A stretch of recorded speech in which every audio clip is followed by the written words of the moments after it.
Listen, travel. If a great book of reading and travel has made you want to step right into its pages, this segment is for you. From the romantic streets of Paris to the sun-soaked coasts of Italy to the curious castles of Scotland, we are exploring travel destinations inspired by some of the world's best-selling books. Joining us with the ideas, how you can turn a next vacation into a real-life page-turner is travel expert Jennifer Weatherhead. Hi, Jennifer. Hello, Jennifer. Hi, thanks for having me. This is so funny because I went to Nantucket after I read Moby Dick. Oh, amazing. I'm totally kidding. I've never read. Did not. I don't read anything.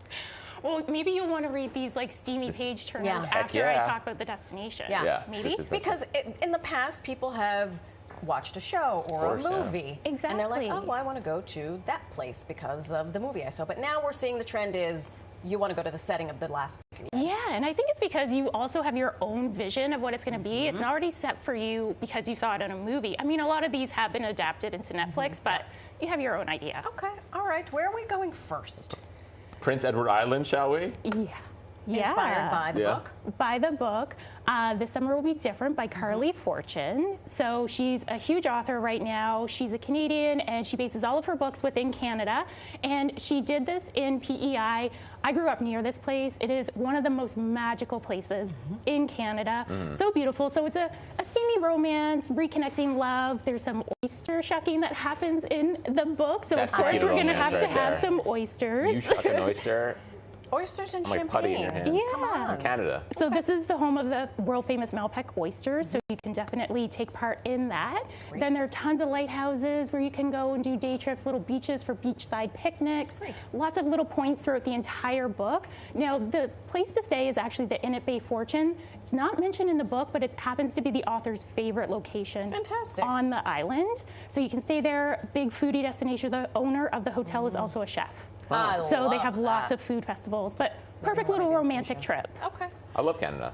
Yeah, I do too. It's amazing. It's very So if we're not going to our neighbors to the north, we can jump the puddle, as they say, and go to Spain. Yeah. The Summer I Turned Pretty. Yeah, so a lot of people will think of the series and they'll think that she went to Paris, but in the book, she actually spent her time abroad in Spain. Great. So perfect time of year to actually be visiting Spain and Barcelona because we finally have the amazing Sagrada Familia finished. It's finished. Oh my gosh, after a million years. Perfect time, right? So there is still some work being done on the interior, but the exterior is completely done, so you can see that. You can obviously see all of Gaudi's amazing work while you're there. You can also head to Costa Brava.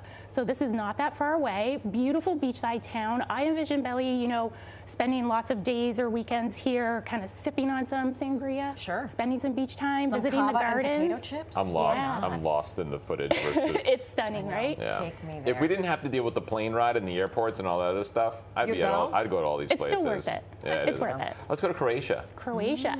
Which is a place that you wouldn't normally say, oh, let's do that. The people you meet on vacation. The people you meet on vacation. Great book. I mean, we go to so many different destinations in this book. It's kind of crazy. All over the U.S., Canada. But Croatia's kind of that pivotal moment for those two characters. They have the kiss. Everything kind of changes, you know. Also, Croatia's just incredible. Old Dubrovnik. Amazing spot. People also recognize that from Game of Thrones. So you can visit that area. Tip, go as early as possible in the morning. Yeah. So that way you avoid the cruise ship crowds. The cruise ship crowd. There's nothing more nightmarish than a cruise ship crowd, let me tell you, in any capacity. In any capacity. So go before 9 if you 9. can, because then they start to stream off the ship. But also tons of water activities that you can do outside of Dubrovnik.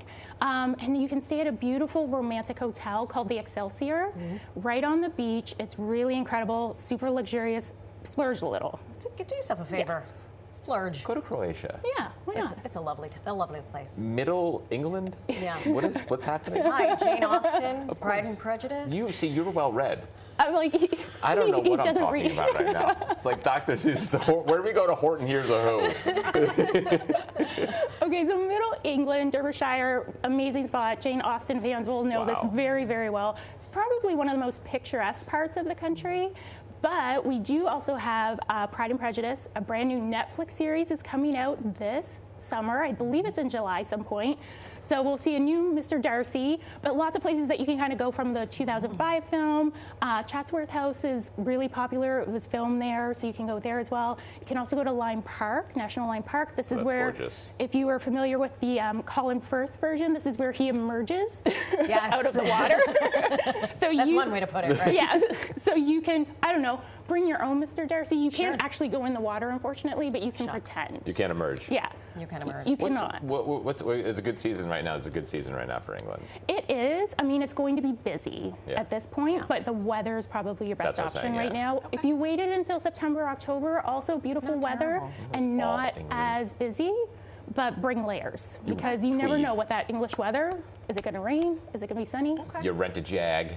You wear your tweed. You go to a pub. And you get on with your business. I Yep. can't wait for my Exactly. next read. Well, the current read is Ulysses. like in the 1940s doing- in Mississippi. Yeah. So here we go. I'm reading War I and know Peace. who to call Yes. to tell me where to go. If you need an expert in travel, then follow Jen on Instagram.